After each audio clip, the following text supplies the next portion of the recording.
অবহেলা ও দায়িত্বহীনতায় তাঁত শিল্পের উন্নয়নে সরকারের বরাদ্দের প্রায় অর্ধশত কোটি টাকার যন্ত্রাংশ কোনো কাজেই আসছে না। কুষ্টিয়ার কুমারখালীতে দীর্ঘদিন ধরে অর্ধেক যন্ত্রাংশই পড়ে আছে স্তূপ আকারে, আর যেগুলো বসানো হয়েছে সেগুলো চালু করা হয়নি। কুষ্টিয়া থেকে নাহিদ হাসান তিতাসের রিপোর্ট। 2021 সালে কুষ্টিয়ার কুমারখালীর তাঁতশিল্প আধুনিকীকরণে প্রায় 58 কোটি 27 লাখ টাকার প্রকল্প হাতে নেয় সরকার।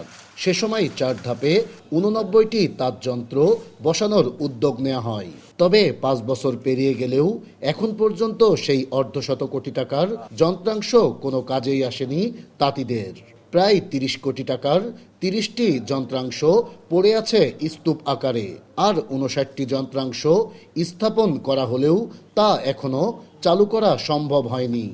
মেশিন পাতি আছে কিন্তু চালু হয় নাই। চালু করলে পরে দেখা যাচ্ছে প্রসেস করলে কাপড়টার মান ভালো হতো না, চলতো ভালো। আগে ভাই মাল তৈরি হতো, দেশের বিভিন্ন জায়গায় বেচা কেনা হতো, বাজার ভালো ছিল। এখন বাজারের অবস্থা খুব একটা ভালো বুঝাচ্ছে না, ব্যবসা বাণিজ্য খুব ডাউন। আবার তার বিরুদ্ধে ঋণ রাখি আছে আমাদের থেকে ঋণ আমরা পাই না। এ নিয়ে ক্ষুব্ধ ব্যবসায়ীরাও।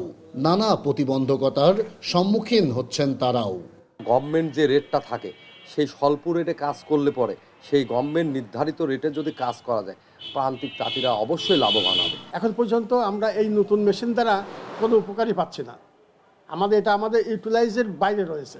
দায়িত্বশীলরা বলছেন, গ্যাস সংকটের কারণে চালু করা যাচ্ছে না আধুনিক এ যন্ত্রাংশগুলো।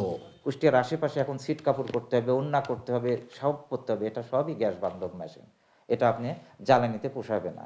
সুতরাং জ্বালানি বলতে আমরা বোঝাচ্ছি কাঠকয়লা বা তেল দিয়ে পোষাবে না।